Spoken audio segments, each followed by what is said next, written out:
Hi, my name is Fei Chi. I'm part of the Harvard Undergraduate Science Olympiad, and I'm here to talk to you guys about transitioning to collegiate STEM.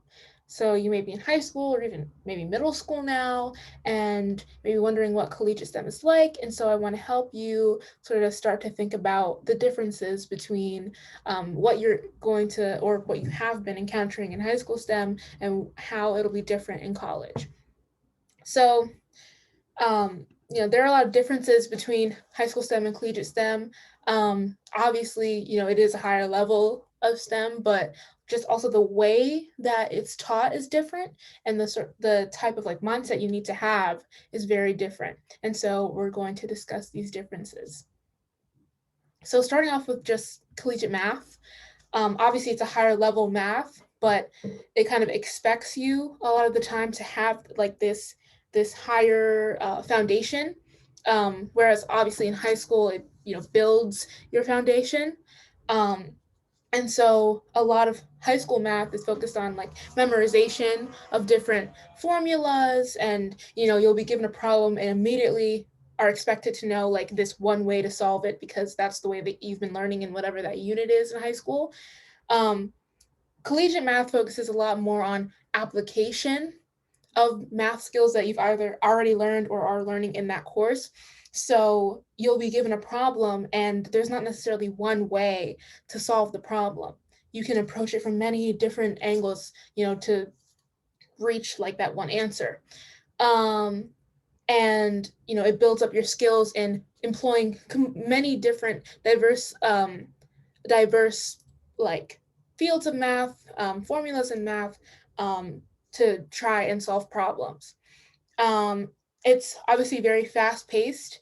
As I said before, it assumes a certain level that you already know of math. High school in general tends to go a lot slower than that, because it'll focus on one thing at a time. Like, for example, focus on algebra at once and geometry at once and pre-calculus at once. Whereas in college, it's not rare for you to be hit with, calculus and geometry at the same time.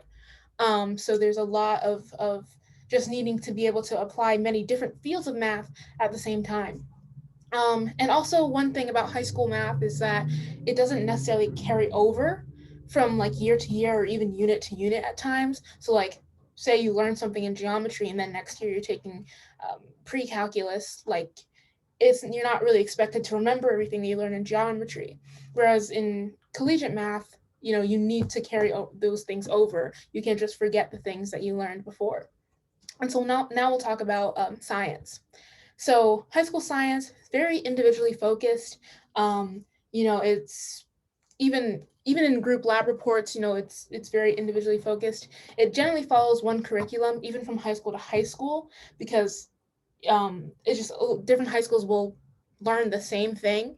Um, and even from teacher to teacher, you can still be learning like basically the same subject, the same like method for a certain topic in science. And again, it focuses a lot on memorization. And there are correct answers. So even in a lab report, you're expected like a correct answer for like, what range of like values you get for say like some sort of lab. Whereas in collegiate science, it's very collaborative.